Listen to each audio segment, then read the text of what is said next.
Competitive ఎగ్జామ్స్కి సంబంధించి dice పైన ఒక క్వశ్చన్ అయితే ఇవ్వడం జరుగుతుంది. దాన్ని ఎలా సాల్వ్ చేయాలి అనేది ఒకసారి చూద్దాం. ఈ డైస్ని అబ్జర్వ్ చేయండి.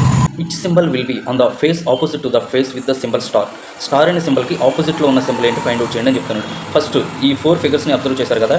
ఫస్ట్ 2 ఫిగర్స్లో కూడా ఎట్ ది డేట్ అనేది టాప్లో ఉంది. దానికి సైడ్స్లో మైనస్ సింబల్, స్టార్ సింబల్ ఉన్నాయి. అండ్ నెక్స్ట్ సెకండ్ ఫిగర్ని అబ్జర్వ్ చేయండి. సెకండ్ ఫిగర్లో కూడా ఎట్ ది డేట్ అనేది టాప్లోనే ఉంది. దాన్ని లైట్గా లెఫ్ట్ సైడ్కి మూవ్ చేశారు. ప్లస్ ఆప్షన్ అనేది స్టార్కి అడ్జసెంట్గా వచ్చింది. అంటే మన మైనస్ సింబల్ ఏదైతే ఉందో దానికి ఆపోజిట్ ప్లస్ సింబల్ అని మనకు అర్థమైపోతుంది. ఇప్పుడు ఏం చేశారు, ఈ స్టార్ని ఫార్వర్డ్కి మూవ్ చేశారు. ఫార్వర్డ్కి మూవ్ చేసినప్పుడు ఏమైంది అంటే ఎట్ ది డేట్ ఏదైతే ఉందో అది కిందకి వెళ్ళిపోయింది. ఎట్ ది డేట్కి ఆపోజిట్లో డాలర్, అంటే ఎట్ ది డేట్కి ఆపోజిట్ సింబల్ ఏమొచ్చింది, డాలర్ అని మనకు అర్థమైపోతుంది. అండ్ నెక్స్ట్ ఎట్ ది డేట్ని ఫార్వర్డ్కి మూవ్ చేశారు. ఫార్వర్డ్కి మూవ్ చేసినప్పుడు నెక్స్ట్ స్టార్ అనేది అడ్జసెంట్ అయిపోయింది డాలర్కి.